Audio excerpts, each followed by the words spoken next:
बुद्ध अमृतवाणी। महात्मा बुद्ध के घर परिवार छोड़ने की क्या थी वजह? जानिए बुद्ध के त्याग और तपस्या की कहानी।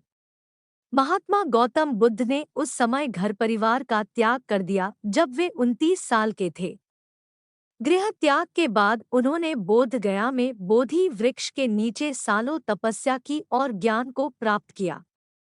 बुद्ध अमृतवाणी मोटिवेशनल स्टोरी। बौद्ध धर्म के संस्थापक महात्मा गौतम बुद्ध ने एक दिन अचानक घर गृहस्थी का त्याग कर दिया।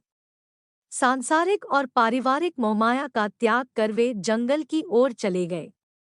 बुद्ध ने बोधि वृक्ष के नीच करीब 6 सालों तक तप किया और इस तरह उन्हें दिव्य ज्ञान की प्राप्ति हुई।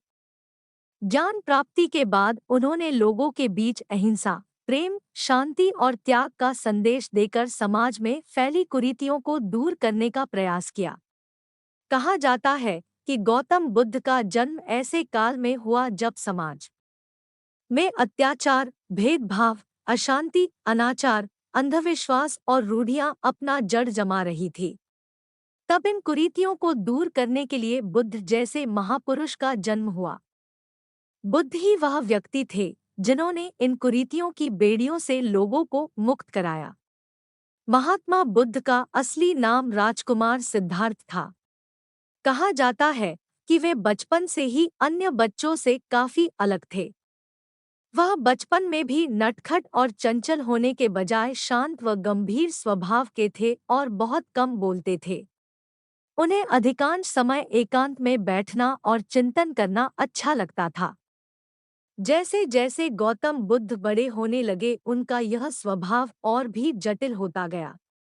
इस तरह से धीरे धीरे सांसारिक सुखों के प्रति उनकी रुचि भी खत्म होने लगी।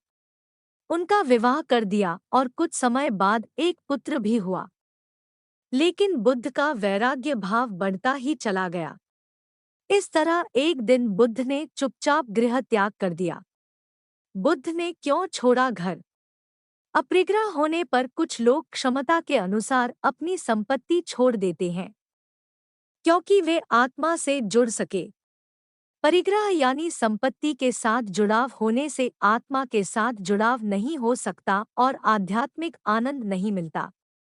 कुछ लोगों का लक्ष्य जीवन में केवल ज्ञान को प्राप्त करना होता है, तो ऐसे लोग अपरिग्रह को अपनाते हैं, यानी आत्मा के अलावा अन्य किसी भी वस्तु से जुड़ाव नहीं रख पाते। ना घर, ना परिवार, ना संपत्ति और ना कोई अन्य वस्तु। बुद्ध के भी गृह त्याग का यही कारण था।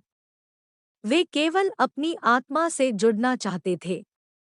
महात्मा बुद्ध की तपस्या। बुद्ध के मन में कई प्रश्न थे और इन्हीं प्रश्नों का उत्तर ढूंढने के लिए उन्होंने तपस्या शुरू की। लेकिन सालों तपस्या के बाद भी उन्हें उनके प्रश्नों का उत्तर नहीं मिला। तब वे एक पेड़ के नीचे जाकर बैठ गए और ठान लिया कि सत्य को जाने बिना यहाँ से नहीं उठेंगे। इसी पेड़ को अब बोधि वृक्ष के नाम से जाना जाता है। इस पेड़ के नीचे ही बुद्ध को पूर्ण व दिव्य ज्ञान की प्राप्ति हुई। इस तरह से ज्ञान व सत्य की खोज में बुद्ध को 6 साल लग गए और 35 वर्ष की आयु में वे सिद्धार्थ गौतम से महात्मा गौतम बुद्ध बन गए।